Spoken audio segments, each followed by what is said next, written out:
Evangelio de nuestro Señor Jesucristo según San Marcos.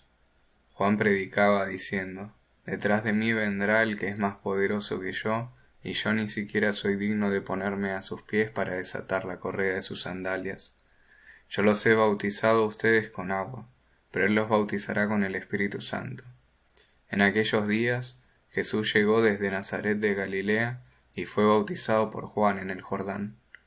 Y al salir del agua, vio que los cielos se abrían y que el Espíritu Santo descendía sobre él como una paloma. Y una voz desde el cielo dijo: Tú eres mi Hijo muy querido, en ti tengo puesta toda mi predilección. Palabra del Señor. Bueno, en el Evangelio de hoy, en esta solemnidad del bautismo del Señor, nos viene a recordar esta escena en la que Juan bautiza a Jesús, ¿no? Este Jesús que hace poquito se encarnó, en la Navidad lo recordábamos, el Dios eterno, la palabra eterna, hija del Padre, vino y se encarnó. Y viene y se bautiza. En esto, para irlo entendiendo un poquito, nos van ayudando un poco las lecturas que se nos plantean para hoy.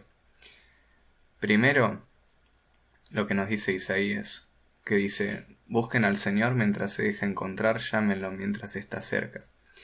Claramente Dios siempre está cerca nuestro, pero ahora más que nunca, con la cercanía de la Navidad, está acá latente, recién acaba de nacer.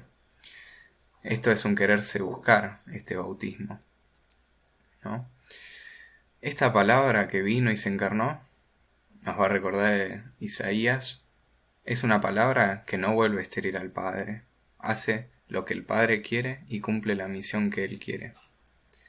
Ahora, ¿por qué este Jesús, este hombre Dios, se va a bautizar? Recordemos que bautizar, ¿no?, por el agua era un simbolismo de la purificación de los pecados. ¿Y qué sentido tenía que el sin pecado se quisiera purificar, no? Esto no es como algunos han interpretado una apariencia, no quiso cumplir, que también puede ser. Lo que quiso es instaurar lo que es nuestro bautismo. Nuestro bautismo no solo nos purifica del pecado, sino que a su vez nos hace hijos por participación en el Hijo de Dios, ¿no? ¿Qué quiere decir esto?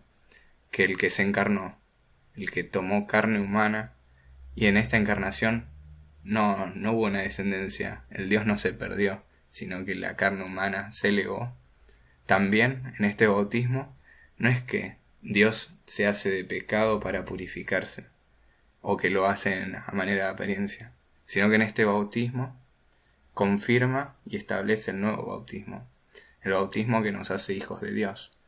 Y entonces esta voz que surge del cielo, de lo alto del Padre, ya no es solamente dirigida al Verbo, que el Verbo ya sabía, se conocía como hijo, y sabía que era su hijo querido. Esta afirmación es la afirmación que se nos da luego del bautismo a todos. A cada uno de nosotros nos dice: tú eres mi hijo muy querido, en ti tengo puesta toda mi predilección. Entender también qué es esta predilección, ¿no? La predilección la podemos entender como una acción que es deseada por sobre otras. Dios nos habló a través de muchas maneras a lo largo de los tiempos. Sin embargo, esta específica quiso que fuera, ¿no? La prefirió sobre cualquier otra. ¿Qué quiere decir esto? Hay un deseo de Dios para que el Verbo se encarnara, un deseo que es eterno, porque vino a través de los profetas y muchas veces no fue escuchado, y volvió a venir y volvió a venir. Pero todos, en cierta manera, preparaban a esta predilección, a este escoger de Dios y este deseo de Dios de que el Verbo se encarnara para que podamos participar de toda la naturaleza divina y con este bautismo constituirnos hijos de Dios. Entonces podremos cantar con el salmista, ¿no? Canten al Señor porque ha hecho algo grandioso, que sea conocido en toda la tierra. ¿Qué hizo de grandioso? El Dios eterno se hizo hombre. Vino a nosotros y elevó la carne humana a lo alto. Y no solo eso, sino que nos hace hijos. Luego la segunda lectura de Juan nos dice que Jesucristo vino por el agua y por la sangre.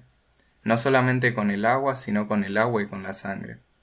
¿Qué quiere decir esto?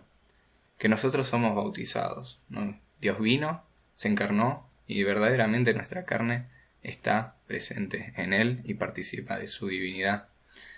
Pero ¿basta simplemente con esto? En cierta medida sí, pero también tiene que estar nuestro testimonio, ¿no? Así como el Padre, Dios ha dado testimonio de su Hijo, ¿no? Este es mi Hijo muy querido. Así también nosotros tenemos que dar testimonio, a eso se refiere con la sangre, ¿no? Por ahí no vamos a morir de manera cruenta, ¿no?